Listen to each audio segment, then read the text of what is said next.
Bueno, buenas noches. Muchas. Bienvenidos al primer café de Asadmi del año 2026. Es el café 130 y pico. Asadmi cumplió hace poco tiempo 25 años ininterrumpido de trabajo. Los cafés de Asadmi son una de las cuestiones centrales de nuestro trabajo, de la misma manera que es la carrera que llevamos adelante en la Facultad de Filosofía de la Universidad de Buenos Aires, con los comunicados, con las supervisiones y con todo el trabajo que vamos haciendo desde hace mucho tiempo en la infancia. Tengo un eco ahí. Le pedimos lo siguiente, por favor, todos muteados, con el visor prendido y poner el nombre y el apellido completo, ¿sí? Para saber con quién estamos del otro lado. Pero por favor, prender el visor. ¿Sí? Bueno, vamos a empezar con lo siguiente. Perdón. Voy a compartir pantalla.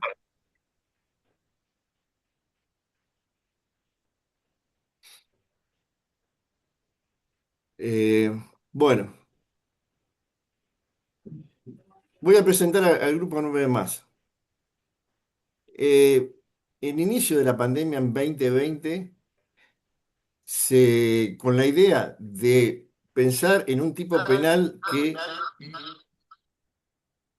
eh, contemple el maltrato psicológico, empezamos a reunirnos varios profesionales.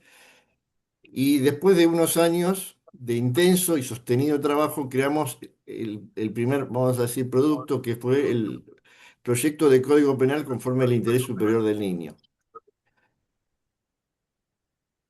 Después seguimos trabajando y hoy vamos a presentar el segundo, que es el proyecto de ley para prevenir,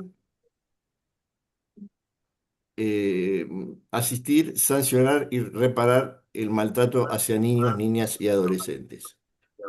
Proyecto que no encuentra paralelos hasta el momento. En nuestro país es un proyecto federal, o sea, es pensado para todo el país. Y voy a hablar un poquito de quienes integramos el Grupo 9. Eh, la doctora Liliana Carrasco es doctora en Trabajo Social, el doctor Lucas Díaz es abogado, el licenciado Nicolás Fariña es psicólogo, el doctor Diego Friedman es abogado y juez. La doctora Beatriz Esther González, que ya no está con nosotros, pero que trabajó y la sentimos parte integrante de este grupo 9. La licenciada María Florencia Guillón, psicóloga. El doctor Jorge Rómulo Mazzini, abogado. El licenciado Mauro Pinelli, psicólogo. El doctor Héctor Raffo, abogado y ex juez emblemático, ex juez de menores. La licenciada Ana Sato, trabajadora social. Y el suscriptor Juan Pablo María Viar, abogado. Bueno, yo voy a tratar de hacer galopadamente, tengo un eco ahí,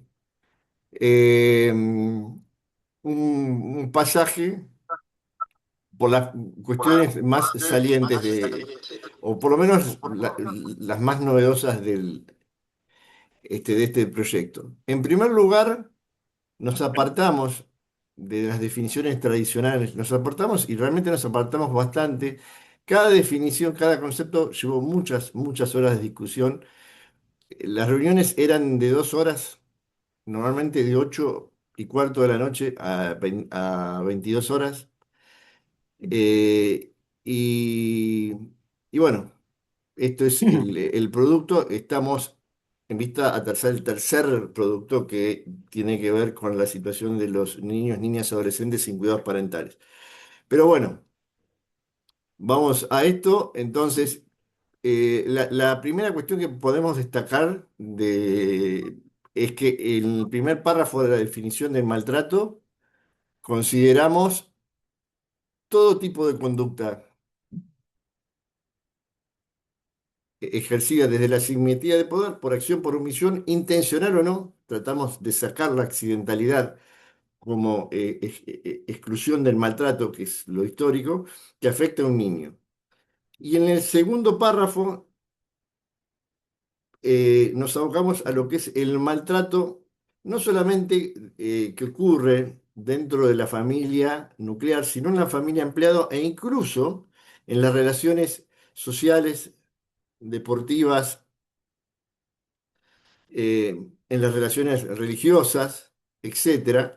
Incluimos, por supuesto, a un concepto muy interesante que incorpora el Código Civil, que es a los referentes afectivos, etcétera. A quien tenga de alguna manera un vínculo previo o establecido con el niño, niña, adolescentes.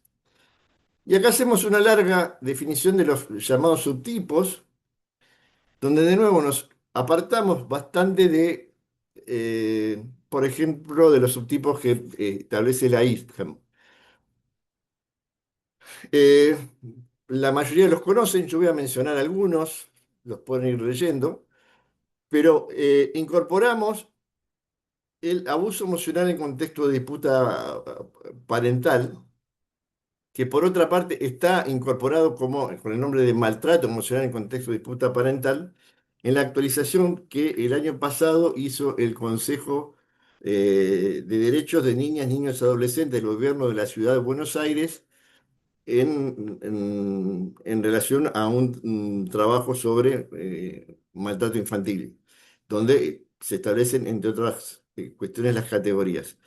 En el abuso sexual seguimos teniendo un criterio amplio, al igual que lo tenemos en el Código Penal, donde consideramos que puede existir abuso sexual aun cuando no haya contacto, ¿sí? Creo que ayer o anteayer salió un fallo un tanto novedoso. En realidad, brevemente, el Código Penal actual, en el artículo 125, establece la corrupción de menores, donde claramente no se exige un contacto. La violencia económica tiene que ver con faltar básicamente al deber alimentario por parte de cualquier adulto, no solamente del progenitor. Y con la crianza brava nos referimos a lo que en otras clasificaciones se denomina corrupción, ¿sí? Esto es la educación, la socialización en conductas delictivas o antisociales. Incluimos al bullying, a, a quien también definimos como acoso entre niños, niñas y adolescentes. No acordamos con el concepto de acoso entre pares, porque el acoso no es compatible con la paridad, digamos, bajo ningún punto de vista. Obviamente la explotación laboral, el síndrome de Munchausen, maltrato por poderes, afectación de la identidad y el maltrato a través de los medios virtuales, ¿sí? Hay infinidad de situaciones. Hace unos años teníamos lo que era el grooming, que está tipificado como delito penal, la mal llamada pornografía, que hoy se habla de abuso sexual hacia niños a través de imágenes, pero hoy se suman el sharenting, por ejemplo, parenting, las cuestiones de omisión por falta de controles parentales, etcétera, y claramente con el tiempo se van sumando más modalidades de este subtipo. El ritualismo, y nos pareció importante, sobre todo pensando en el caso de Lucio Dupuy y en otros casos que terminaron en filicidio, pero no solamente los que han terminado en filicidio, donde la situación de violencia excede el maltrato. Hay un placer, una alevosía, una intensidad,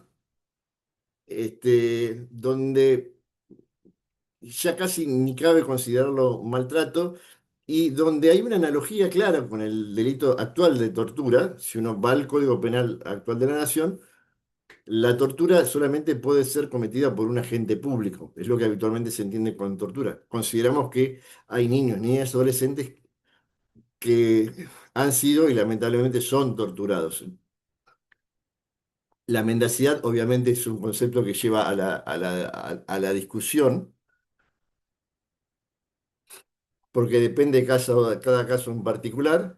la violencia institucional y el maltrato contra niños, niños, adolescentes con discapacidad que claramente merece tal vez una normativa aparte. Entre los principios rectores hay cinco que son fundamentales, que es la transversalidad, la corresponsabilidad de forma interdisciplinaria, interinstitucional e intergubernamental y de forma coordinada. Hoy en algunos distritos no necesariamente faltan recursos, pero hay mucha descoordinación. La corresponsabilidad es clave, como decía una persona que trabajaba en la temática, cuando se trata de los pibes estamos todos. ¿Quiénes son todos? Los organismos de protección, el servicio de justicia, fundamentalmente a través de la justicia de familia, pero también a través de la justicia penal, salud, ni hablar, educación, etcétera. Eh, Obviamente, el respecto a la confidencialidad de la intimidad, después vamos a volver un poquito sobre ese tema porque planteamos un registro, pero a su vez entendemos que tiene que ser excesivamente cuidadosa la identidad de un niño y sostenemos la ley en las directrices que emanan no solamente de la Convención de los Derechos del Niño, que ya tiene unos años, ¿sí? Sino fundamentalmente en el aspecto más dinámico que son las observaciones generales del Comité de Derechos del Niño, la 13 y la 14 fundamentalmente. La 13 está dedicada exclusivamente al maltrato y la 14 habla del interés superior del niño, ¿sí? Como que se extiende los- toda la normativa o el articulado de la Convención de los Derechos del Niño y por supuesto los aspectos más dinámicos que son las resoluciones de la Corte Interamericana de Derechos Humanos y los informes de la Comisión Interamericana de Derechos Humanos. Habría muchos para mencionar, este, pero bueno, Fornerón contra Argentina, eh, por ejemplo, BCRP contra Nicaragua, eh,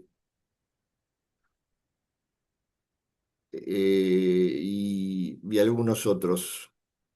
Bueno, son los que me acuerdo en este momento. Obviamente las normas de código de fondo, que son el Código Civil y Comercial de la Nación, donde en referencia al maltrato hay un solo artículo, pero obviamente todo lo que se establece respecto a cuidado personal, alimentos, eh, responsabilidad parental, etcétera, también tienen que ver con la temática, y las leyes de protección de derechos de la infancia y la adolescencia, la ley federal y las leyes locales. ¿Sí? Pensamos eh, claramente que hace falta políticas públicas, ¿sí? Reales, claras, ¿sí? Políticas públicas que competen al Estado Nacional, en primer lugar, más aún a las provincias y mucho más a los municipios, ¿sí? Y uno puede ver si da una vuelta por los 135, por ahí debe ser municipios de la provincia de Buenos Aires, que es lo que tenemos más a mano, que los recursos presupuestarios que se usan difieren altamente, ¿sí? Es claro que en nuestra provincia hay municipios ricos, están los tres cordones, y son realidades absolutamente diferentes. Pero de nuevo, en esta pirámide, y esto lo dice Ocho Torena por ahí, es fundamental o central el papel de los municipios y sobre esto, hoy precisamente en un diario jurídico que se llama Microiuri salió un artículo cuestionando la falta de políticas municipales en la protección del maltrato infanto-juvenil. Hay un órgano central que prevemos que es la creación de foros intersectoriales. La creación de foros intersectoriales son foros que van a funcionar y que deberían funcionar con una reunión con mucha periodicidad a nivel municipal, a nivel provincial y uno a nivel nacional, por supuesto, con representantes de todas las instituciones este, y de las sociedades científicas, ¿sí? Donde están todas nominadas, absolutamente, desde por ejemplo, la Sociedad de Ginecología Infanto-Juvenil, la Sociedad Argentina de Pediatría, las instituciones, la Federación de Colegios de Psicólogos de la República Argentina, eh, organismos legislativos, los organismos de protección de la justicia, de familia, de la justicia penal, etcétera, etcétera. Y tiene una función enorme, una cantidad de funciones enormes, algunas de las cuales vamos a destacar. Entre otras, la creación del Consejo Consultivo Federales y Provinciales, ¿no? Que son organismos creados que eventualmente pueden emitir dictámenes no vinculantes cuando existan situaciones en que los juzgados o los organismos administrativos tengan opiniones divergentes, disímiles y opuestas, y hasta contradictorias, como hemos encontrado algunos casos por ahí, en alguna ciudad costera, donde un grupo de especialistas decía, bueno, acá hubo un síndrome de Munchausen o trastorno facticio de poder, esto llevó a la muerte de un niño o una niña, y otros decían que no, que había, de otro lado, era una situación que respondía a una situación de accidente y una persecución, etcétera. En esos casos, el juez muy adecuadamente pidió la opinión de todos los organismos, de varios organismos especializados. Y alguna vez a Sandy también se ha pedido porque esto está previsto en un nuevo código de procedimientos, cuando existe una cuestión muy delicada que sea una sociedad científica la que se pueda expedir sobre alguna temática. Respecto al tema de salud, vamos a destacar algunas cuestiones nada más. Desde antes del 2000 trató de que la temática de violencia familiar ingresara al PMO, al famoso programa médico obligatorio. Era muy difícil en ese momento, pero siempre se incluyó en la propuesta, hubo varias propuestas, a todas las problemáticas de violencia familiar. Finalmente salió el proyecto, pero incluyendo únicamente a las situaciones de violencia de género. Por tanto, el maltrato infantil quedó afuera y tiene que entrar al programa médico obligatorio, es claro. No puede ser solamente la atención está recargada en la salud pública. Se tiene que incorporar de alguna manera, aunque algunos lo han hecho, lo hacen, las obras sociales y los servicios de medicina prepaga. Establecemos también la posibilidad del resguardo transitorio urgente, ¿sí? La internación hospitalaria o internación social cuando existe una situación de sospecha o comprobación fehaciente de malos tratos. Y también proponemos lo que la IBI le permite, que es, la misma norma permite, una actualización y una ampliación.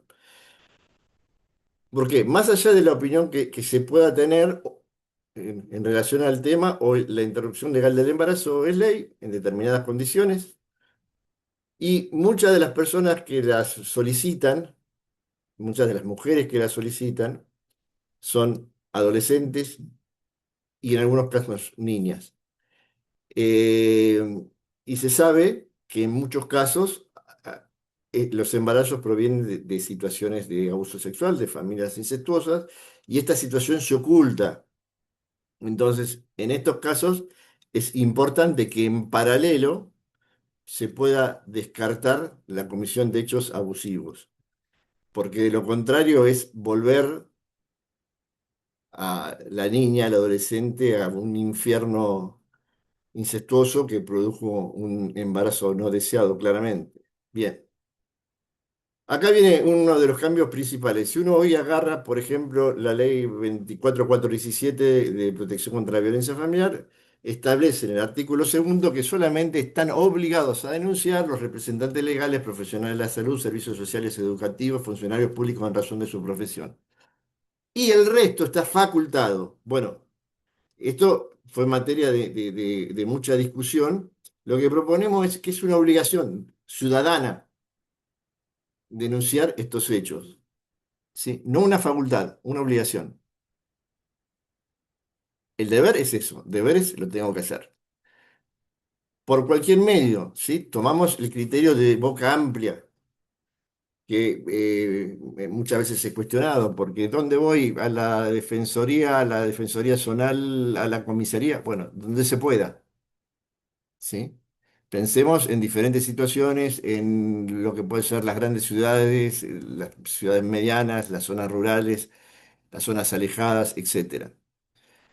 Y después pasamos a otro nivel donde las personas que sí tienen un vínculo, familiares, referentes afectivos, encargados de guarda, que hemos mencionado antes, están obligados ya en otro nivel a denunciar estos hechos al órgano de protección local por cualquier medio, por cualquier medio. La otra situación, que es el tercer nivel, cuando eh, existe una comprobación fehaciente o sospecha razonable de que esto podía constituir un delito, entonces además hay una obligación de denunciar esto a la autoridad judicial competente o a la fuerza de seguridad, ¿sí? Que normalmente, bueno, puede ser las policías, prefectura y gendarmería. Eh, bien, lo que nosotros, una de las grandes críticas hay que estos procesos no avanzan, se quedan en el tiempo y demás. Nosotros le damos mucha importancia al tema de la celeridad. Creemos que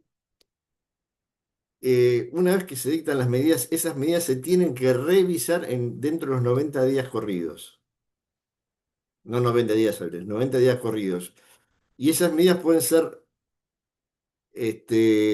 prorrogadas, ampliadas, modificadas, cesadas, ¿sí? Y el equipo interdisciplinario debe prestar mucha atención a lo que es el seguimiento, ¿sí? Sabemos que en estas situaciones los niveles de riesgos varían. Bueno, ¿qué es lo que establecemos en algunas de las cuestiones? Las medidas preliminares urgentes, que son las que se adoptan ante la simple sospecha, con urgencia, se toman estas medidas. Se pone especial atención a las entrevistas a niñas, niños y adolescentes. Establecemos un informe técnico de vulnerabilidad que podría ser equiparado a lo que hoy es el informe de riesgo o evaluación preliminar, pero con más completud. Establecemos que debe determinarse el nivel de vulnerabilidad y establecemos también responsabilidades desde las medidas de protección. Y finalmente diferenciamos lo que es la evaluación integral, que debe ser realizada también en un tiempo acotado.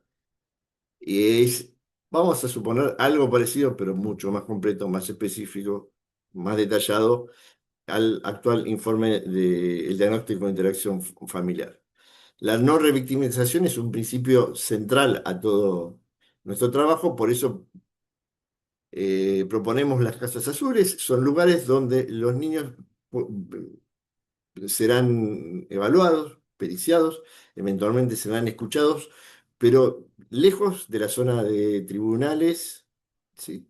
En un ambiente amigable, en un lugar especial, eh, donde igualmente por medios telemáticos se podrá ejercer el derecho de defensa. Por supuesto, nos ocupamos y nos preocupamos, ya ASADMI viene desde, hoy hablamos con el doctor Raffo, desde 2010, con una ley de protección de profesionales y operadores que trabajan en violencia familiar, que la fuimos modificando. Creemos que eh, los profesionales y operadores deben ser protegidos desde diferentes puntos de vista. Primero, establecer en una norma que las personas que están obligadas a denunciar gozan de inmunidad civil y penal, salvo que hayan incurrido en una real malicia. ¿Sí? Esto es extensible a las personas que trabajan en el tema. La real malicia tiene que ver con una situación de dolo o de culpa grave, ¿no? Ustedes saben que la real malicia es la excepción a la libertad que tienen los periodistas, justamente, precisamente, valga la redundancia, con la libertad de prensa. Eh, Más allá de eso, prevemos medidas de protección y nos ocupamos de lo que es el desgaste profesional. El síndrome del burnout no son sinónimos claramente. La traumatización vicaria e incluso eh, consideramos que el trabajo con el maltrato infantil, para quienes trabajan en todos los ámbitos con el maltrato infantil, no solamente en salud, debe ser considerada tarea insalubre, lo cual debe ser reconocida como tal. Esto también se planteó antes del 2000, hace un tiempo, eh, ciertas especialidades dentro de los hospitales pediátricos, como radiología, de trabajo con inmunodeprimidos, terapia intensiva, tenían un régimen especial que implica a nivel salario un aumento que es realmente simbólico, pero implica jornadas más acotadas, más días por estrés, etcétera. Pero creemos que es muy importante. Después pensamos en la creación de un registro federal de niños víctimas de malos tratos y esto tiene que ser con mucho cuidado porque sabemos que las familias se mudan de domicilio, a veces por cuestiones laborales, por ejemplo, cuestiones socioeconómicas, por lo que fuere, pero muchas veces también escapando, ¿no? Entonces es importante cuando llega un caso poder saber si víctimas y victimarios tienen antecedentes. A este registro pueden ingresar muy pocas personas, ¿sí? Por ejemplo, el coordinador de un equipo tiene que quedar establecido cuando entró, cuando consultó, porque si no es peligrosísimo que se avasalle la intimidad de las personas. La otra cuestión que parece una cuestión que no es central es la exención de cargas. Hoy, por ejemplo, los abogados que trabajan en servicios locales de la provincia de Buenos Aires, que actúan como parte de los servicios locales, presentan escritos y los colegios de abogados hacen presentaciones en los expedientes, trámites de medidas de abrigo, trámite de protección contra la violencia familiar, etcétera. Y por cada presentación viene el colegio de abogados y dice, bueno, tienen que pagarme un bono.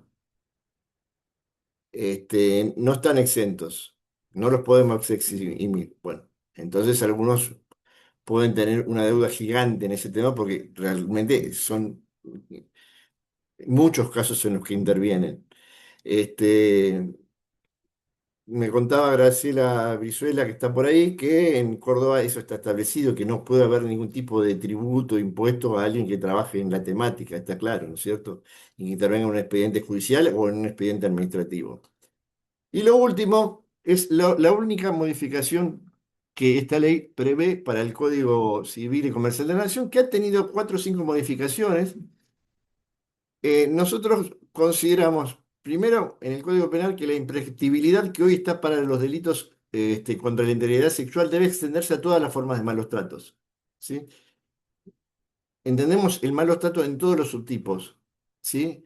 Claramente, en toda la cancha, por así decirlo. Entonces, esa imprescriptibilidad debe ser trasladado al ámbito civil. Las acciones civiles deben ser imprescriptibles cuando derivan de situaciones de maltrato físico, de diferente intensidad, de abuso sexual o de abandono. Bueno, hasta aquí sigue Lucas Díaz.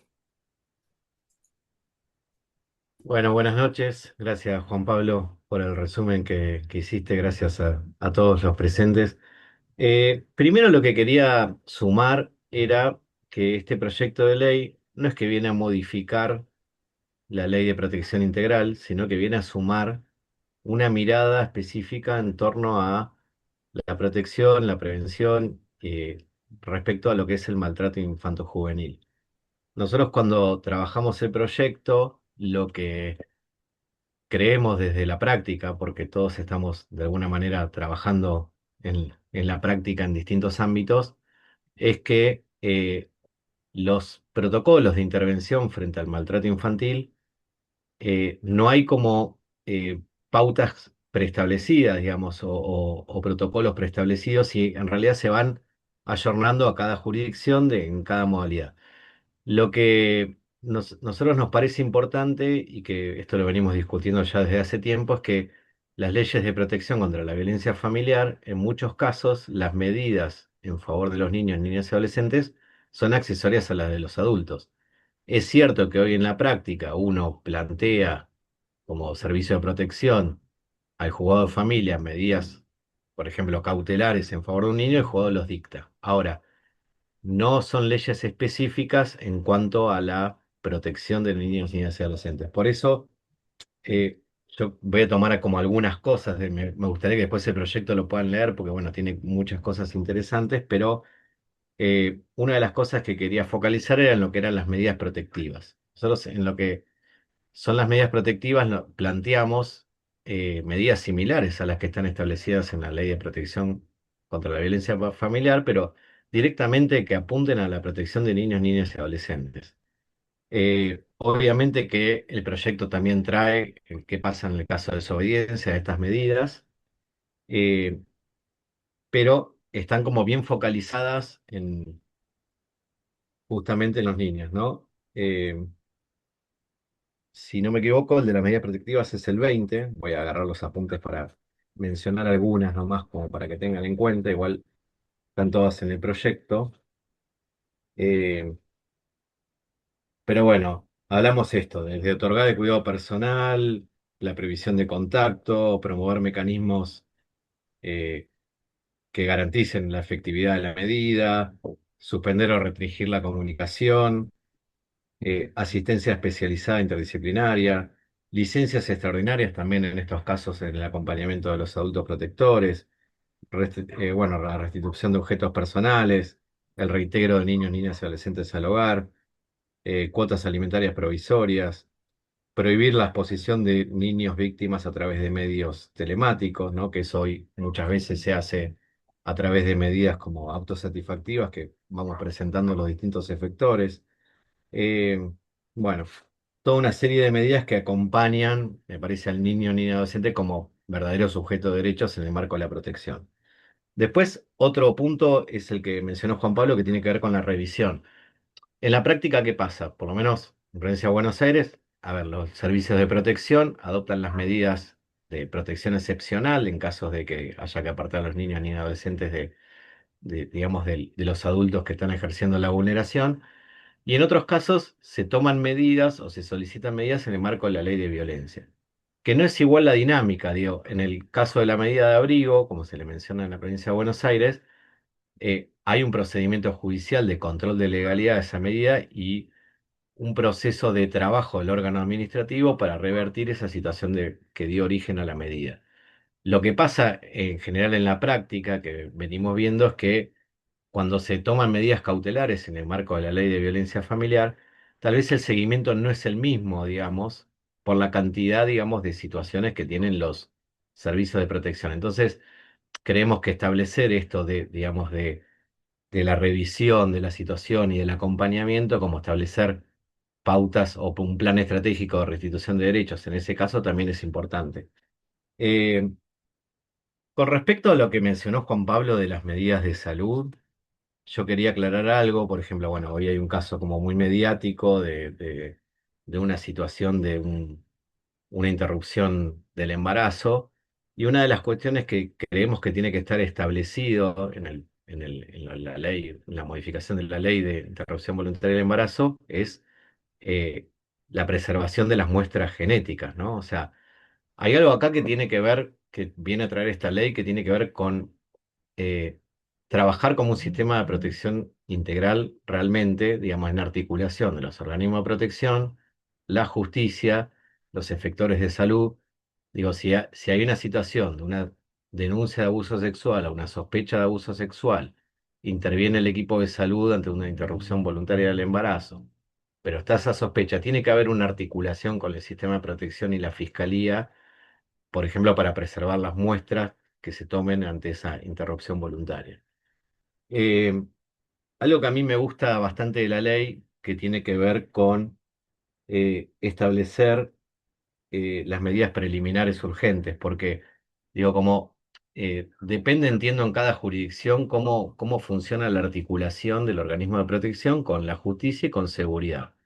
Entonces, bueno, como parte de esas medidas, por ejemplo, tal vez en algunos lugares está más aceitado, pero tiene que ver con el auxilio de la fuerza pública, la solicitud al área de salud de informes precarios médicos eh, o valoraciones clínicas, la evaluación de riesgo de salud mental, como que estas acciones tienen que estar articuladas como medidas preliminares ante una evaluación de riesgo de maltrato infantil, ¿no?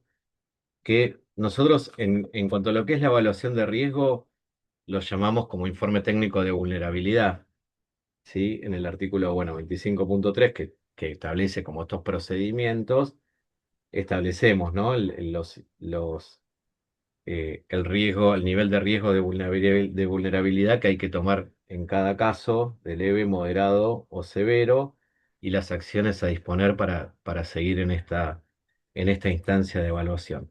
Pero digo, me parece que como efectores frente a la situación de maltrato infantil, donde se origina la denuncia, como dijo Juan Pablo. O sea, cualquier efector público tiene que tomar la denuncia y articular con el área de seguridad, con la fiscalía, con el servicio de protección de menores. Tiene que haber una articulación permanente en esa intervención, porque de esa manera es como podemos establecer el resguardo. Sabemos que es difícil muchas veces en la práctica que estas dinámicas se den, pero lo que creemos es que mediante la construcción de ateneos de casos de los equipos, de protocolos y de formación permanente, es la manera que podemos instalar buenas prácticas, ¿no? En este sentido. Eh, y por eso, algo que rescato mucho de la ley, que bueno, hemos construido mucho, es el tema de los foros, ¿sí? Como decía Juan Pablo, tanto a nivel federal como descentralizados, porque creemos que sí, como decíamos antes, ¿no? Cada área, cada municipio, cada ciudad tiene como su dinámica de articulación y en esos foros es donde realmente se puede construir un sistema de protección integral real y no de derivación de casos, ¿no? Que es donde tenemos que apuntar.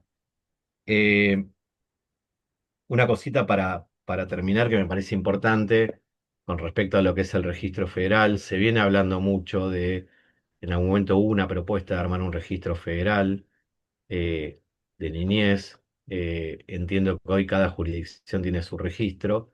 Y lo que pasa habitualmente en la práctica es que eh, muchas familias transitan de distintas provincias hoy en día. Entonces, lograr tener la información de esa situación implica que, no sé, por ejemplo, tengamos que articular con, no sé, la provincia de Córdoba, con la provincia de Entre Ríos, ver qué antecedentes tienen, cuando realmente hace falta que haya un registro federal de intervenciones porque creo que una alerta en la protección, ¿no?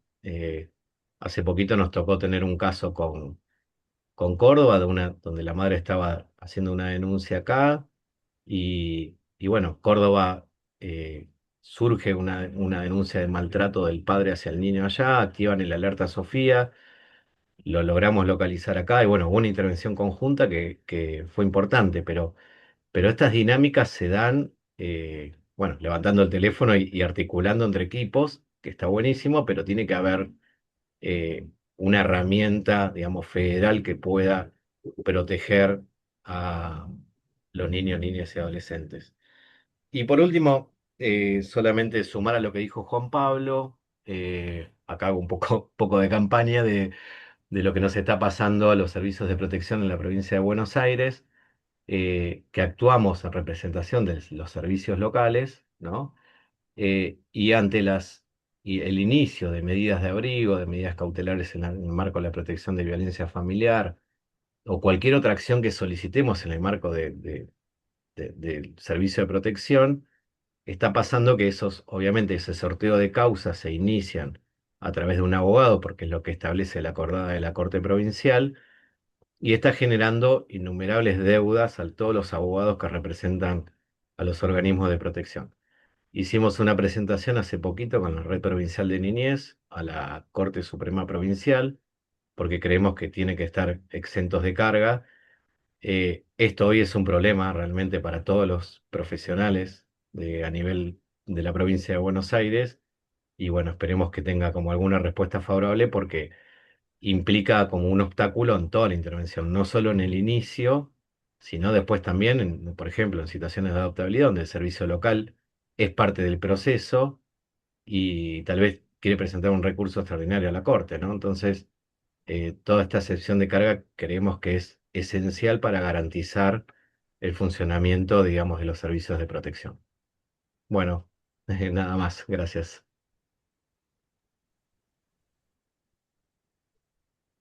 Lor, ¿querés seguir vos o querés que continúe yo?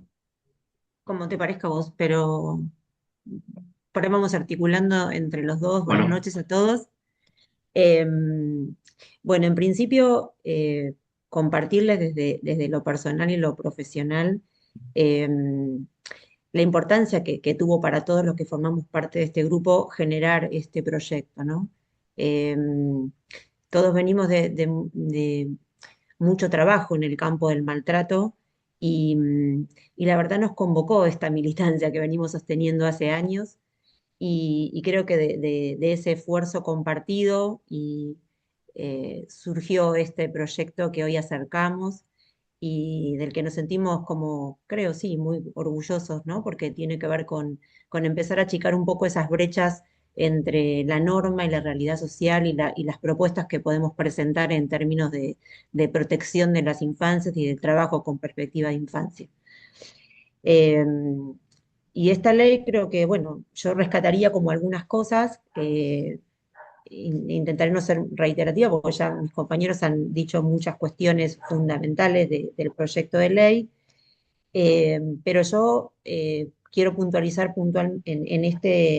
en el concepto, de la idea central de este buen trato como derecho fundamental de las infancias, del que deriva el deber que tiene la sociedad, el Estado y la familia de proporcionárselo. Y, y Juan Pablo nombró el deber, ¿no? Antes en las comunicaciones y demás, y me parece que es importante señalar como el trabajo de una sociedad que se comprometa con la producción de buenos tratos a las infancias, desde los distintos niveles, desde las distintas áreas, desde el Estado, pero de toda la sociedad civil en su conjunto. Me parece que un poco esta ley trae esto, ¿no? Del compromiso en el trabajo por los derechos y las necesidades de las infancias.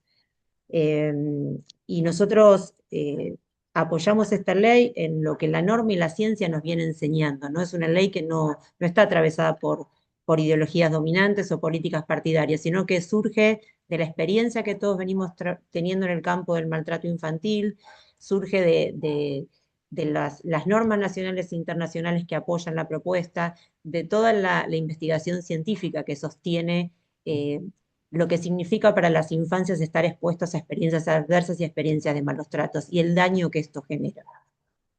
Y otro aspecto que me parece importante a señalar y que trae esta ley es el tiempo, ¿no? Si ustedes, bueno, quizás cuando algunos lo han leído el proyecto de ley, otros no, pero en general trae mucho la importancia de fijar plazos para las evaluaciones, para las tomas de decisiones, para los seguimientos, porque en este punto coincidimos todos los profesionales que estamos trabajando en este campo que la variable del tiempo suele jugar en contra para el desarrollo saludable de las infancias.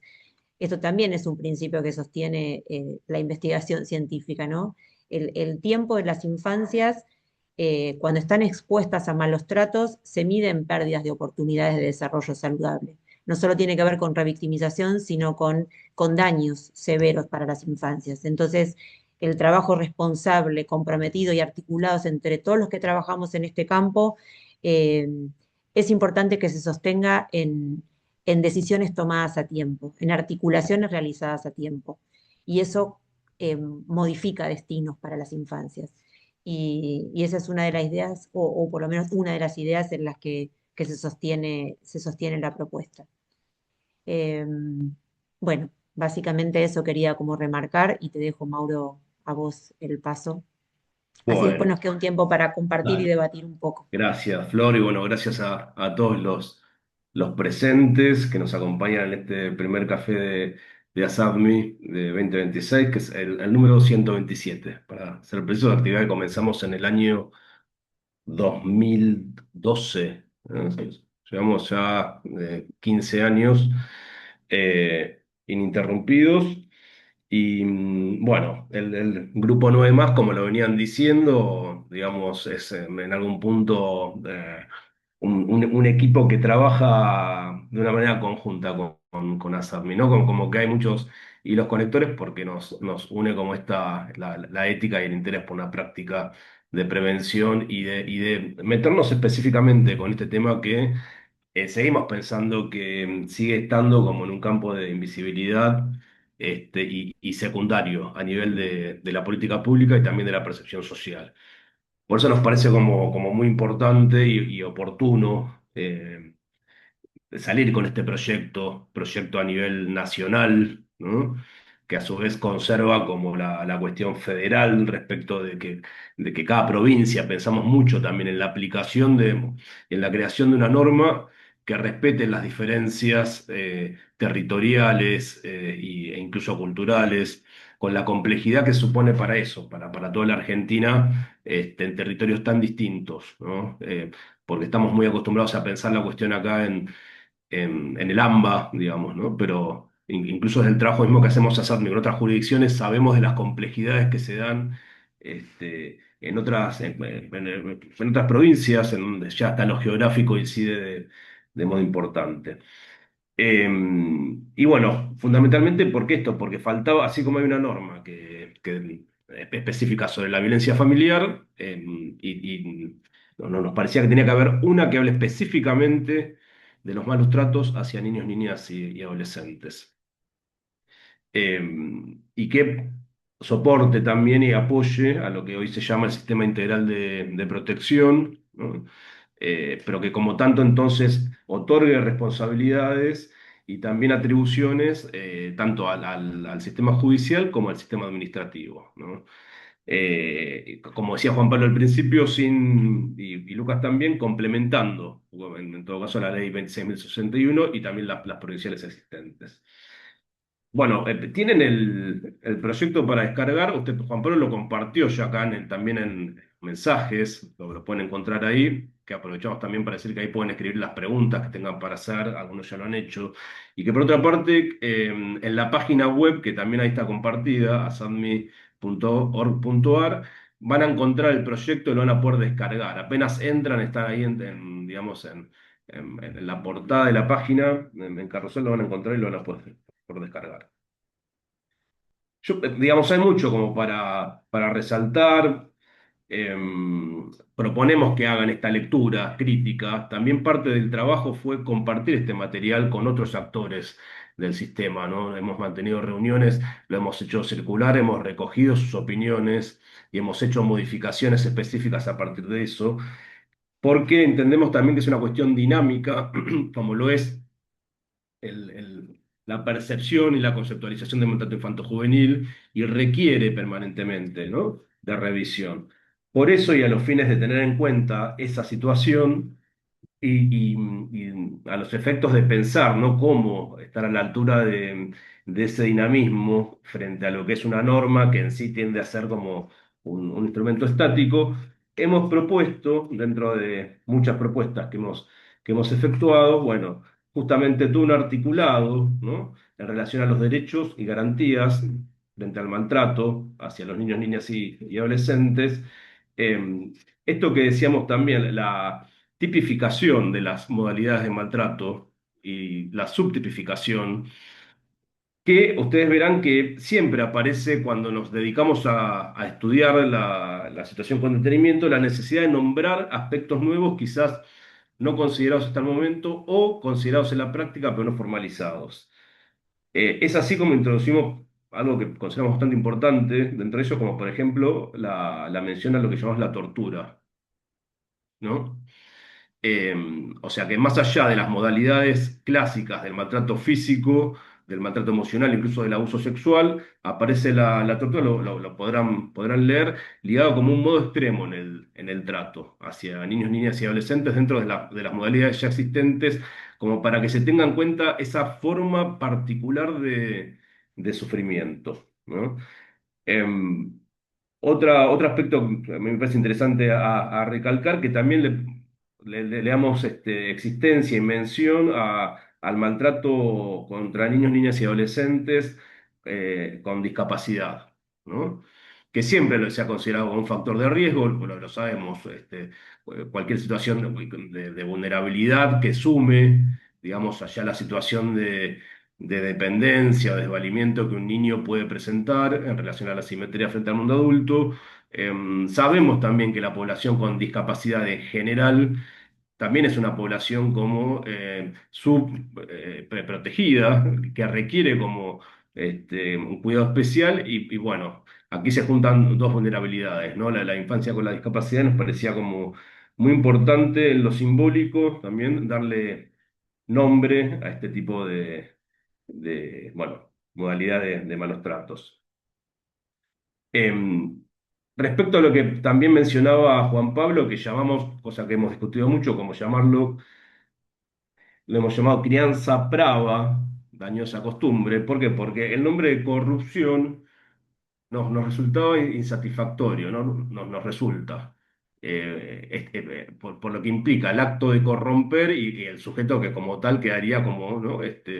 Corrompido. Nos parecía como que había que poner el acento en esta modalidad de trato que parte de un ejercicio de la crianza que tiende a modificar aspectos de los niños y de las niñas que de otro modo podría haber tenido otro recurso en el desarrollo. Y en ese sentido lo ampliamos de lo que se ha tipificado incluso en el Código Penal como orientado a lo sexual, ¿no? La corrupción de menores está pensada sobre todo como un efecto específico del abuso sexual, y lo ampliamos a pensarlo también hacia otras maneras de esta incidencia en lo que sería el desarrollo esperable singular para ese niño, ¿no? En particular, incluyendo distintas actividades delictivas, por ejemplo, o en las llamadas también antisociales, en las que estos niños pueden ser incorporados. Y como un subtipo también de las modalidades de abuso sexual, incorporamos, que voy a ir directamente a ese lugar, el artículo, es el artículo, bueno, el punto 4.2, perdón, el artículo 4.3 del abuso sexual hacia niños, niñas y adolescentes. En el punto 4.3.2, las conductas sexuales inapropiadas. ¿Mm? ¿A qué nos referimos con ello? Y esto es con el espíritu justamente de brindar herramientas para la intervención, herramientas específicas y, como decíamos, parten de la propia práctica. Cuando nos encontramos con aquellas situaciones en la que observamos prácticas inadecuadas de los adultos responsables con posible efecto dañoso y o traumático, pero que como tal no encuadran en lo que se tipifica como abuso sexual hacia niños, niñas y adolescentes. Y que también tiene como diferencia quizás no tanto la pretensión de no tener una satisfacción sexual, sino que encuadraría más cercana a la negligencia en ese punto, pero que le damos una característica específica como para que se lo pueda considerar, nombrar, incluso incluir en las medidas respecto a este tipo de conductas, como por ejemplo, bueno, cuando, bueno, de distintos tipos, ¿no? Que tienen que ver con lo que sobre todo aparece en el ámbito de lo doméstico, tanto a veces en la dificultad de sostener las barreras y la protección de los espacios de intimidad. ¿verdad? Así que bueno, me parece como que son puntos importantes en esto que es fundamental también, que es un trabajo interdisciplinario, ¿no? Lejos de lo que pudiera ser pensado como un campo específico del derecho y de los abogados, de los cuales tenemos muchos integrantes en el grupo, por suerte, y todos con mucho compromiso, pero también, digamos, esta discusión la hemos integrado eh, profesionales del campo del trabajo social, de la psicología, bueno, hemos convocado también a profesionales de la antropología, incluso de la sociología, bueno, nos parece que requiere de todos esos aportes.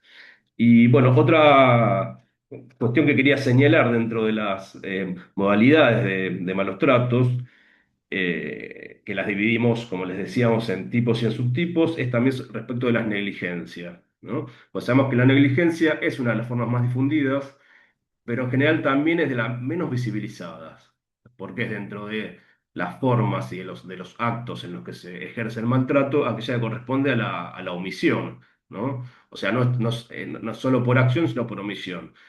La negligencia implica la omisión de los cuidados necesarios.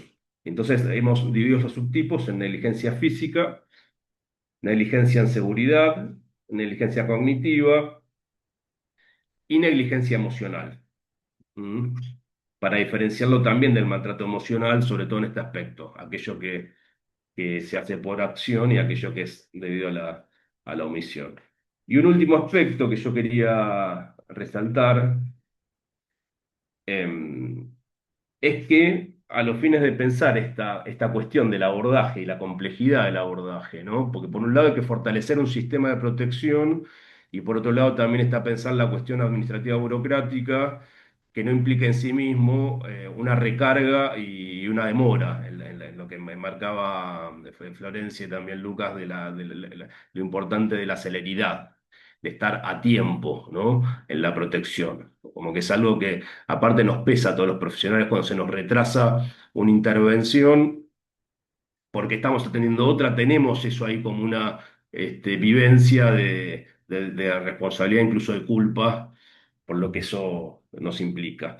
Y en ese punto proponemos la creación de lo que llamamos foros intersectoriales, el abordaje de malos tratos hacia niños, niñas y adolescentes, ¿no? Subrayando aquello de la palabra intersectorial, remarcando también la descentralización de estos foros y mencionando y nombrando como atribuciones específicas que tienen que ver con la capacitación obligatoria de sus integrantes y de los profesionales que trabajan en los equipos interdisciplinarios, el desarrollo de actividades de sensibilización, concientización y educación a la comunidad de modo permanente respecto de los malos tratos. Bueno, la creación de un consejo consultivo, un poco esto ya se ha mencionado, eh, y dentro del campo de los derechos y de las garantías, también recalcamos no solo los derechos y las garantías directas de los niños, sino de los profesionales que intervienen,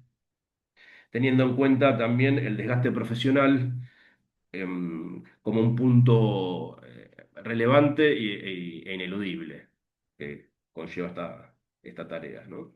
Y por último, bueno, lo que quería resaltar también de lo que ya también había dicho Lucas respecto de las evaluaciones, porque le damos lugar directo a lo que llamamos evaluación integral, eh, que no implica solamente la cuestión de la evaluación del riesgo, podríamos decir, de hablar de un riesgo cierto inminente, de aquella medida que tiene que ser adoptada casi en lo inmediato, sino de que la cuestión de los malos tratos requiere de sí mismo de lo que llamamos una evaluación integral. Y la evaluación integral tiene que estar apoyada en la detección tanto de los indicadores específicos e inespecíficos como de los factores de riesgo, para poder orientar estrategias y fundamentarlas también, ¿no? Respecto a lo que proponemos como la asistencia, la preparación y la prevención de los malos tratos.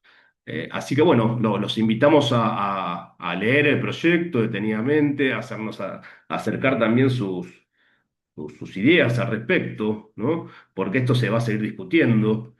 Por supuesto que como proyecto está abierto a eso, y si logramos que esto tenga como la discusión parlamentaria que deseamos, va a atravesar muchas discusiones.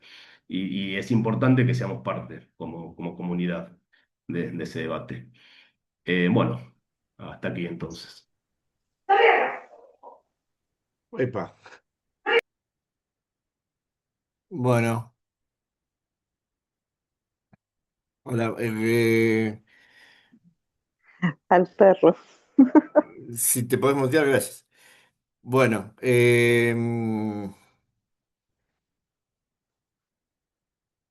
no sé si algunos de los otros integrantes del grupo 9, Héctor o Ana, que andan por ahí, quieren hacer algún otro agregado. Tenemos tiempo. ¿Algún comentario?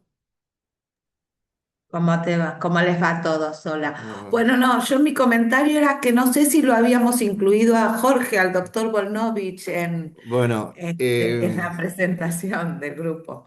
no, es raro, pero me lo olvidé y alguien me pidió que pasara el PowerPoint que había preparado y ahí me di cuenta que faltaba, lo agregué el PowerPoint que está enviado dos veces. El primero no es el segundo. Sí, Jorge Bornovich tenía hoy la presentación en la Feria del Libro de su hermano Juan Carlos Bornovich, un libro muy importante y no podía faltar, y si no, claramente hubiera estado aquí. Eh, Quería agregar que fuimos mandando a través del chat, en primer lugar, un flyer de una práctica que va a iniciar, voy a ver si lo puedo subir ahora. Ya lo subí, Juan Pilla, El, el el- slide. el flyer, no, yo Está también la lo imagen subí. compartida. Está bien, está la imagen compartida. Sí, sí. Bueno, de la doctora María Inés Brinchotti. Y después subimos el proyecto el proyecto anterior, una guía de orientación deontológica de ASATMI, en nuestra página web y donde pueden encontrar los proyectos aparte, sin perjuicio de haberlos mandado por aquí. Eh, bueno, hay un montón de cosas sobre las cuales se podría profundizar, pero nosotros queremos llegar a todos los que están hoy en la línea del combate contra el maltrato infantil desde diferentes lugares. En algunas instituciones están mejor, en otras situaciones, fundamentalmente en los organismos de protección, están en una situación de muchísima precariedad laboral, con contratos con sueldos muy bajos, pero a su vez, por ejemplo, uno puede advertir que dos municipios de la provincia de Buenos Aires tienen sueldos iniciales, en un caso que son el doble de otro, ¿sí? Siendo que los dos son del conurbano. Eh, por eso las intervenciones de los municipios, que es en el municipio donde nace la nación, nace la democracia y nace la república. Y también nace la prevención, la asistencia, la sanción y la reparación contra el maltrato infantil. Eh, Bueno, Juan em, Pablo, sí. sí, Discúlpame, no, no, no, termina, termina. Sí, sí. Adelante, Héctor. Sí. adelante, adelante. Bueno, bueno. Bueno, agradecido. Felicitaciones. A mí no me tocó intervenir en este segundo proyecto, intervine en el primero, pero muy generosamente me incluyeron acá y bueno, me siento sumamente halagado, pero pareciera como que no, no correspondía, ¿no? Pero bueno, o sea, es un honor. Yo quiero, hay tres o cuatro cosas que siempre me están dando vuelta y es la cuestión del artículo 12 de la Convención sobre el derecho del niño a ser oído.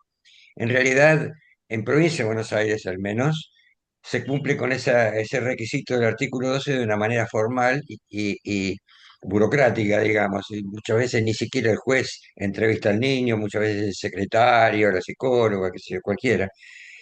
Y pareciera como que reformular ese artículo 12 necesitaría de otro actor. Y en ese sentido, a mí me toca, bueno, trabajar en el área de abogado del niño, de la formación y capacitación, y la estimulación para que exista, digamos, un consenso para entronizar esta figura como verdadero motor de búsqueda en los espacios concretos cuando hay intervenciones institucionales, tanto en el área administrativa como judicial. Y digo que esto es en función de el reconocimiento del niño como sujeto de derechos, pero siempre creo que en general y a lo largo del tiempo siempre se ha dado como que en realidad se resuelve en el nombre del niño, los adultos resuelven en nombre del niño, ¿no?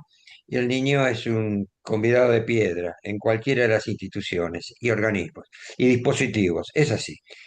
Y después vienen las consecuencias, bueno, acá en la zona, en Morón tuvimos el tema del suicidio, estamos analizando la posibilidad de armar una jornada sobre suicidio adolescente y pareciera como que las instituciones llegan tarde y bueno, todo el mundo se rasga las vestiduras en cuanto a que, bueno, ¿qué pasó con esta nena, con este chico? Bueno, hay muchos aspectos, pero yo creo que quiero reivindicar esto de la figura del abogado del niño como a ser tenido en cuenta en estos espacios. Me parece interesantísimo lo que dice el proyecto en materia de los foros intersectoriales. Los foros intersectoriales son una materia esencial, creo, que ya que todos hablen el mismo lenguaje y no compartimentadamente, ¿no?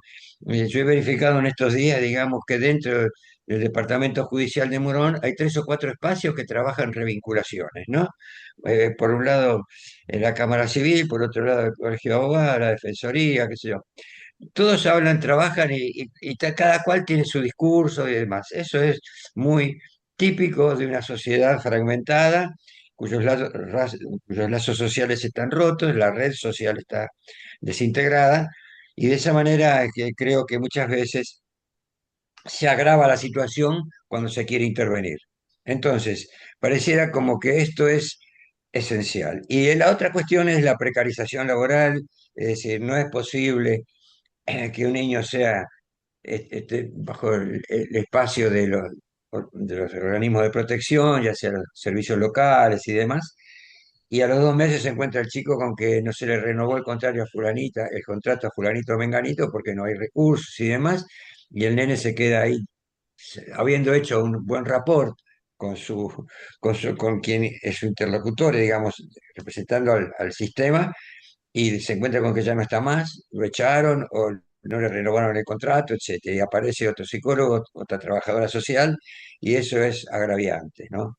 Entonces, quiero decir con esto que es necesario articular también de qué manera yo participo de una idea con que el discurso jurídico es una práctica social y este proyecto recoge este principio. No, no, o sea, lo analizo desde el punto de vista de no haberlo redactado, pero observo que realmente considera a los derechos y al derecho de los niños dentro de un discurso jurídico que está inserto como práctica, que está concebido como práctica social. Entonces, siendo práctica social, pareciera como que si nos reducimos al análisis de lo que se debe hacer, bueno, tenemos que ocurrir a las fuentes en un estado precarizado, activar mecanismos para que en cada dispositivo legislativo, ya sea nacional o provincial y o municipal, los presupuestos con respecto a los derechos de los niños sean no solamente sean como un sobrante, si hay plata se pone tanta plata y si no hay plata no se pone nada, cuando en realidad la base del sistema es la sustentabilidad económica, porque también tenemos que ser conscientes de que el personal en las distintas áreas de intervención, al menos en la provincia de Buenos Aires, no sé si en otros lados se les paga más, pero en la provincia de Buenos Aires es paupérrimo. Y a eso se suma que los honorarios del abogado del niño siempre les regulan el mínimo, cuando en realidad hacen una tarea ímproba, más cercano a la militancia que al trabajo profesional. No se les paga, por ejemplo, no se les reconoce muchas veces los viáticos cuando tienen que ir a ver un pibe que está en Lincoln o está en Bahía Blanca, hermanitos que no se vinculan. Bueno, eso ya es lo que sabemos y lo tenemos aprendido. De manera que yo creo que esta es una buena plataforma de lanzamiento para militarlo, para militarlo. Y de ahí aparecen 10 ramales, 15 ramales para intervenir. Pero yo creo que es fundamental ligarnos al sistema político, ligarnos al sistema político sin, como decíamos con Juan Pablo hace un rato en una charla privada, ponernos la camiseta de la selección y seamos todos iguales por encima y al margen de las banderías políticas, y realmente, bueno, decir presente en las legislaturas provinciales para que realmente se retome esta historia de la consolidación en el orden laboral y el reconocimiento profesional. Yo creo que esto es así.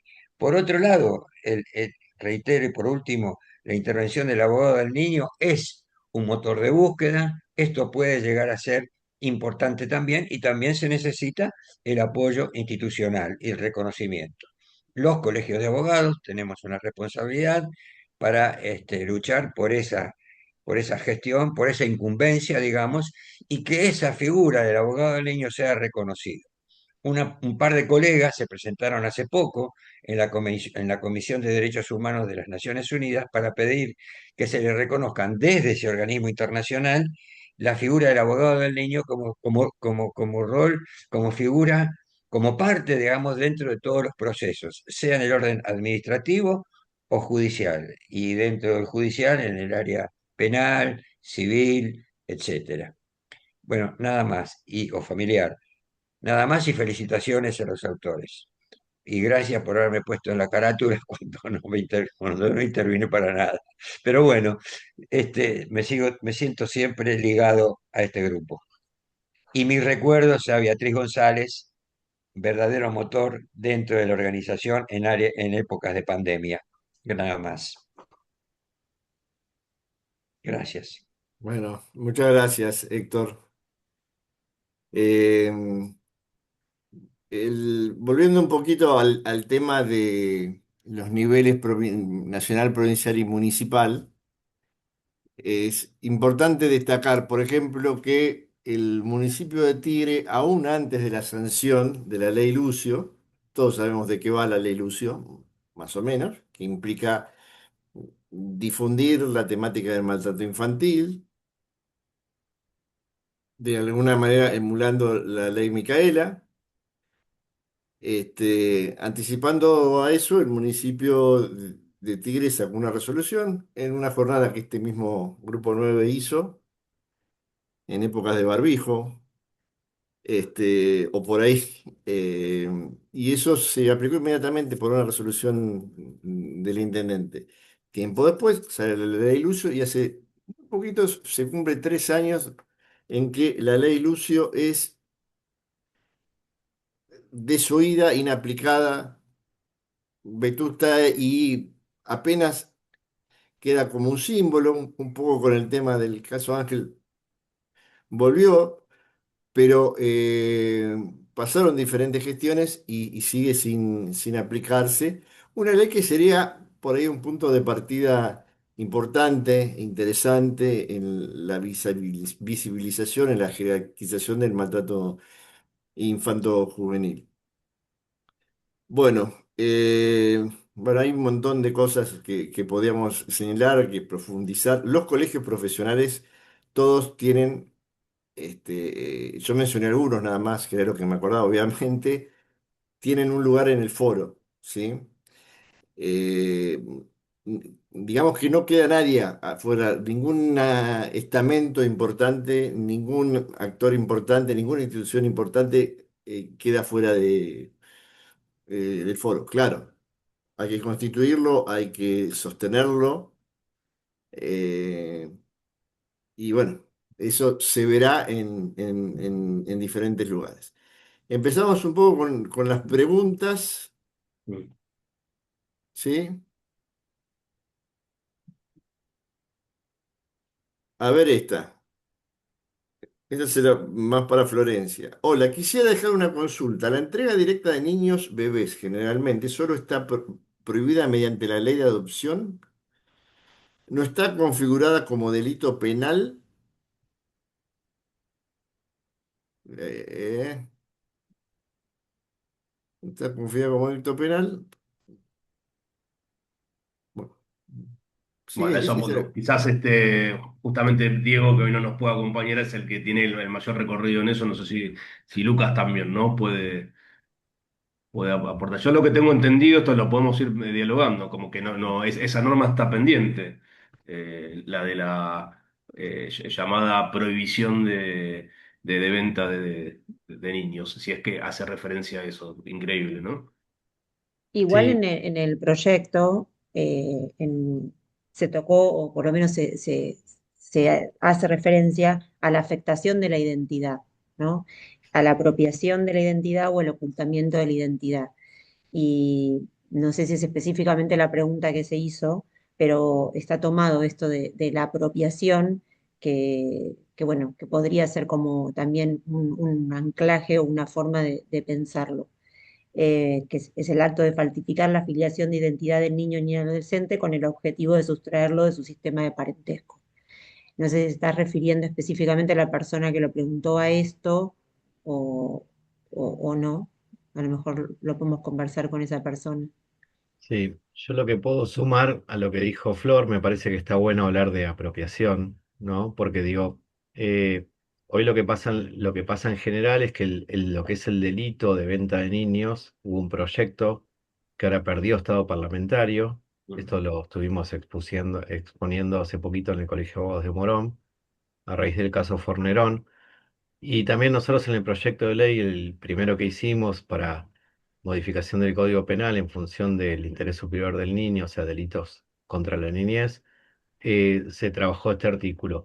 Lo que está pasando hoy en la provincia de Buenos Aires es el artículo 611 del Código Civil, que tiene, bueno, habla de la prohibición de entrega directa, y en la práctica, en cuanto a los servicios de protección, en general, ante una entrega directa, digamos, siempre hay alertas últimamente de tanto de los juzgados como de otros efectores que detectan estas prácticas y en caso de suposición o supresión de identidad se hacen la denuncia al juzgado federal.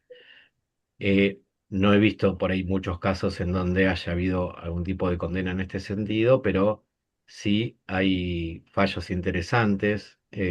Uno que yo lo mencioné la otra vez, en la jornada que es del doctor Pablo Raffo, que habla de la intencionalidad de abstraerse del propio sistema para configurar una situación de hecho, ¿no? Como que el tiempo, digamos, provoque que ese interés superior del niño entre en juego. Eh, pero bueno, ahí obviamente es una discusión que hay que seguir dando que tiene que ver con el delito de venta de niños. Mm. Yo quería agregar una cosita también respecto de lo que estaba diciendo Flor, que efectivamente hablamos de la afectación de la identidad como un título mayor de estas dos submodalidades, que tiene que ver con la apropiación y otra el ocultamiento, que también eso lo encuentran en el manual de UTEMIC del Consejo, ¿no? Ya lo veníamos trabajando hace mucho, pero para diferenciar que justamente la apropiación está por fuera del marco legal como tal, ¿no? En donde queda el niño como objeto del cual se apropia.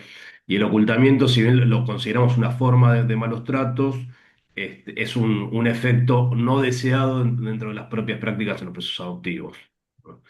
Que tiene que ver un poco a veces cómo se piensa el lugar del niño en el nuevo ámbito familiar. Y bueno, tenemos la idea de incluso hacer un café específicamente para abordar estas dos vertientes, esta diferenciación y, bueno, dedicarle tiempo a ello. Eh, Acá hay un mensaje que dice: felicitaciones por el punto. La preservación de la información genética es un derecho humano fundamental de la embarazada y de la persona por nacer y lo defendí en numerosos espacios antes de la sanción de la IVE. Muy en especial ante la espeluznante proliferación de la tan mal llamada gestación subrogada. Por supuesto, ni siquiera admitir el tema. Les quiero comentar lo siguiente. Desde hace unos años hemos, como vamos a hacer con este, grabado de hecho estamos grabando en este preciso momento, los cafés y después de un proceso los subimos. los puedes buscar en YouTube en los cafés de Asatmi. Si no me equivoco, fue 2024, hubo un café muy interesante con dos posiciones bien diferentes. Uno era la doctora Mariana Pérez Galindo, jueza de Tucumán, y el otro era el doctor Nicolás Laferrier, precisamente sobre el tema de la gestación subrogada. Eran dos juristas de primera línea debatiendo, discutiendo, y poco tiempo después salió el primer fallo de la Corte que de alguna manera pone un signo de interrogación grande sobre la gestación subrogada. Pero bueno, digo, para quien quiera profundizar, vaya a escuchar ese café que realmente es muy interesante. Eh, Felicitaciones. A ver, página web. Tenemos una página web de ASAPMI, www.asapmi.org.ar. Estamos en Instagram, en Facebook. Eh, el proceso, el proyecto es esencial para colocar al niño y adolescente como sujeto. Sí, tratamos de que sea claramente un proyecto niñocéntrico. No en lo declamativo, sino en lo operativo, ¿no? Los derechos del niño se declaman en sentido inversamente proporcional a su operativización. En el artículo 21, hay alguien que leyó bien el proyecto. Se me corren.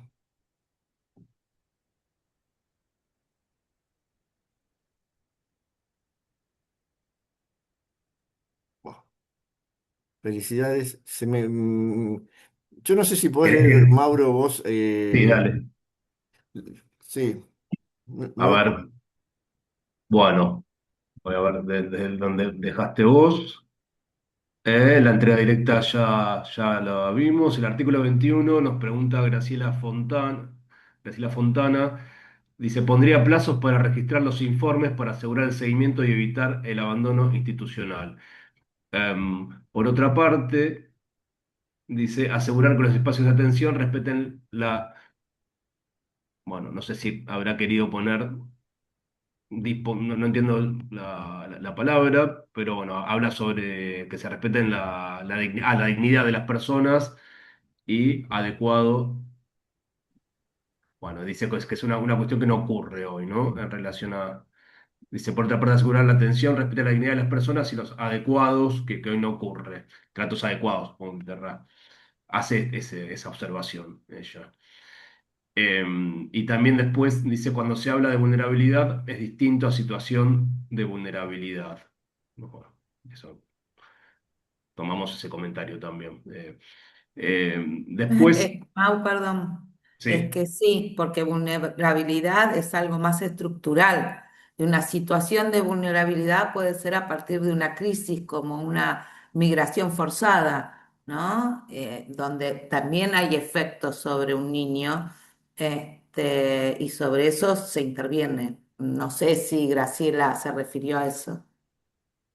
Sí, que quizás, gracias, Ana, por tu comentario me hace pensar, quizás se puede diferenciar desvalimiento y desamparo, ¿no? Como características estructurales que hacen también a un niño y que requieren de la presencia del otro y su necesaria protección, contrario a la autonomía progresiva que va ganando, ¿no? En donde justamente se va constituyendo, y esto vos decías como quizás situaciones concretas, específicas que remarcan, y esto no solo a los niños, sino que a todos nos confrontan de nuevo incluso con ese estado de desamparo originario, que requiere, bueno, quizás Eh, haya. Mauro, agrego una cosita. Sí. En el artículo 21 que hacía referencia es el que hace alusión a la revisión periódica de las medidas protectivas y el plazo que ahí está puesto en el proyecto como que no debería exceder los 90 días. Esto un poco surgió, digamos, por el tema de poder mantener un seguimiento de determinadas medidas que se establecen para que no se cronifiquen en el tiempo sin revisión y que esto haga que los tiempos se extiendan no solo por meses, sino muchas veces por años. Por ejemplo, en los casos de las revinculaciones o las desvinculaciones paterno-filiales, donde muchas veces como hay medidas que no se revisan, entonces se cronifican por muchos años el desvínculo, por ejemplo, materno-paterno-filial. Entonces, un poco aludía a, traigo esto como un ejemplo, como para trabajar sobre la idea de que cuando se toman determinadas medidas que involucren a las infancias, puedan ser revisadas periódicamente, pero con determinados plazos que se establezcan para que no se exceda esos tiempos y se terminen después, digamos, enquistando determinadas situaciones que es muy difícil de desarticular, ¿no? Entonces, los niños en esto, los vínculos se afectan y se dañan de manera categórica. Entonces, un poco tenía que ver con esto. Bárbaro. Bueno, Yo tenemos... quería Sí. sumar una cosita. Cuando hablamos del informe técnico de vulnerabilidad, que es lo que se llama el informe de riesgo, ¿no? Nosotros lo que establece es, el artículo es analizar el daño producido a partir de los indicadores físicos, psíquicos y sexuales, junto con una producción fundada sobre las posibilidades que se produzca o repita un determinado evento negativo en el futuro. O sea, cuando se habla de determinación del nivel de vulnerabilidad, estamos hablando de lo que es el informe también de llamado de riesgo, ¿no? Bárbaro. Bueno, tenemos gente que nos saluda de México, de distintas ciudades de México. Agradecemos, ¿no?, la participación también de otras provincias. Nos han escrito preguntando por los certificados, así que esas personas que vemos que han estado específicamente, o sea, efectivamente vemos que han estado presentes y se han inscrito, nos vamos a poner en contacto como para esta opción que incorporamos desde SACNI de este año de certificados para los cuales sí, la asociación cobra un pequeño arancel. Bueno, sigo acá con el participante 075867, que no es más, ni más ni menos que el doctor Héctor Raffo, que ya tuvo su intervención previa, que para todos es recontra importante la participación de él. Bueno, eh, no, en realidad yo no sé ponerlo. Pareciera como que es mi número de prontuario. Este, Bueno, y no, claro. simplemente quería agregar esto, muchachos. Ujú. Eh, Hubo un hecho muy puntual, ese fue el caso Fornerón, que todo el mundo lo conoce. Terminó, o sea, fue rechazada la denuncia, fueron absueltos todos los denunciados y paralelamente se tramitó en el Senado un proyecto que penaliza la compraventa de niños y que curiosamente se aprobó por unanimidad en el Senado y naufragó en diputados y perdió estado parlamentario. O sea, es el estado esquizofrénico que está viviendo nuestro país. Entonces, una de las cosas, yo estoy poniendo acá porque me tengo que retirar, es ver de qué manera se puede reflotar ese proyecto aprobado, reitero, es una cosa loca, en el Senado de las provincias, los representantes de las provincias lo aprueban por unanimidad, quiere decir que el federalismo a pleno dijo que sí, pero en definitiva en diputados jugaron otros factores que no quiero ahondar ni analizar porque no corresponde, pero la realidad fue esa. Entonces, creo que yo trataré a este grupo también empezar a trabajar en esta cuestión, que es una verdad de a voces que funciona en voz baja. Es decir, todo el mundo sabe que se siguen negociando los chicos en el interior del país, la compraventa, y las instituciones están totalmente, de alguna manera, cooptadas por una inercia o una mala praxis, ¿no? Así que bueno, agradecer mucho esta iniciativa. Haremos lo posible para trabajarlo desde los colegios de abogados. Me comprometo a gestionar esta presentación en el Colegio de Abogados de Morón. Estamos en pleno periodo electoral y veremos si podemos llevarla pronto a Morón para reiterarla, ¿no?, y profundizar esta iniciativa. Felicitaciones a todos y a todas. Gracias. Gracias, Héctor. Bueno, otras eh, justamente otros comentarios. Nos dice María Leoba Castañeda Rivas, dice, en México tenemos en la Suprema Corte la justicia centrada en niños, niñas y adolescentes, entre otros grupos. Pone con signos de admiración, así que bueno, gracias por hacernos ese comentario. Verónica Ientile dice, la sentencia de la Corte Suprema de Justicia no protege ni los derechos de los bebés ni lo de las infancias. Aún peor, con la mera modificación de un artículo del Código Civil y Comercial, habilita la explotación a través del útero. En tal sentido, acerca de este proyecto que celebra no está abordada la cuestión a través de la protección a los niños menores de 3 años, protección que respecto de los bebés debe ser agravada. Eh, Contesto esto. Dale. A ver, el tema de la gestación subrogada y demás, es un tema que no ha sido debatido. Lo que uno sabe y conoce, que ha habido muchos fallos favorables y demás, hasta el caso de la Corte, que es un caso muy especial y que no vale la pena discutirlo ahora. Lo cierto es que de alguna manera este fallo de la Corte, vamos a suponer que, o creemos, o entendemos que de alguna manera desalentó la gestación subrogada, imponiendo de alguna manera el interés superior del niño. Pero bueno, no es motivo de este tema y de nuevo hay un café con un debate muy interesante, casi en el mejor de los sentidos, una confrontación de dos ideas diferentes entre dos personas, dos juristas con una trayectoria y un conocimiento del derecho eximio. Eh, el tema mm, de lo otro, de los niños de menos de 3 años, no sé si tiene que ver algo con la ley de los 1000 días. Pero bueno, No, pero es cierto que lo consideramos en general un factor sí, de un riesgo, factor. ¿no? Ya eso. Justamente por lo que marcábamos con Ana, la indefensión que supone ese rango etario. Bueno, si te parece ya para ir cerrando, hay muchos agradecimientos y felicitaciones. La verdad que nos pone muy contentos porque se nota que creo que llega, ¿no? La intención de mover el avispero con este proyecto y de ponernos a pensar y de tratar de difundirlo y que ojalá se haga realidad.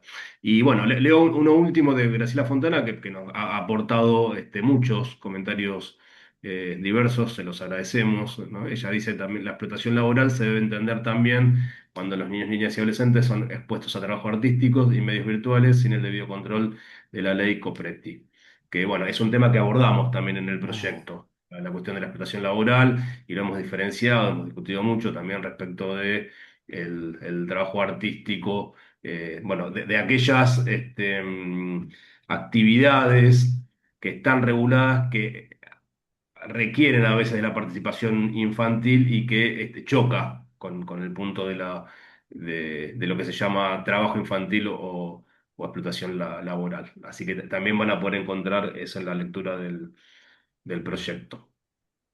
Juanpi, no sé si vos querés hacer el cierre. Decía, si querés ya hacer el cierre, ya estaríamos, me parece, con el tema de las Sí, preguntas. Y comentarios. no, yo, a modo de ejemplo, eh, hay un montón, digamos, hay algunos subtipos que son claros, ¿no? Y que vamos a decir que en general no brindan dificultad. Por ejemplo, el maltrato físico, el maltrato original, digamos, con el que empezó todo, antes y después de Kempe. Pero hay algunas situaciones, algunas definiciones que nosotros hemos discutido mucho. Por ejemplo, en el ritualismo, ¿dónde está el límite entre los que son prácticas religiosas normales, que no dañan al niño, ni en su cuerpo, ni en su psiquis, y donde el ritualismo es una forma de maltrato? Bueno, algo parecido pasa con la mendicidad. Son casos donde se analizará caso por caso. Eh, y lo último que quería decir, y en esto voy a transmitir palabras de Jorge Volnovich, cuando nosotros ponemos grupo más, 9 más, a pesar que somos más de 9, este, es porque más es lo que se pueda sumar también, lo que ustedes puedan aportar de alguna manera y lo que ya están aportando con los comentarios y demás a este proyecto, que queremos que tenga su base de sustentación justamente en los que estamos trabajando en compromiso con la infancia, como es el lema de ASADMI. Por supuesto, después vendrán, si llegamos a la presentación, al pase por comisiones, la ley de protección de profesionales y operadores tuvo 2 veces trámite parlamentario, después se cayó porque no se trató, etcétera. Sabemos lo que pasa después. Pero es importante que por lo menos en el comienzo, eh, quienes trabajamos alrededor de esto, podamos sustentar, valorar, mejorar esta ley que entendemos que puede aportar bastante al buen trato y a la vida de muchos niños, niñas y adolescentes. Bueno, creo que esto es todo. Muchas gracias por estar. Prontamente estará disponible en YouTube la grabación para los que la quieran volver a ver o para los que no pudieron volver a ver. Y le deseamos buenas noches.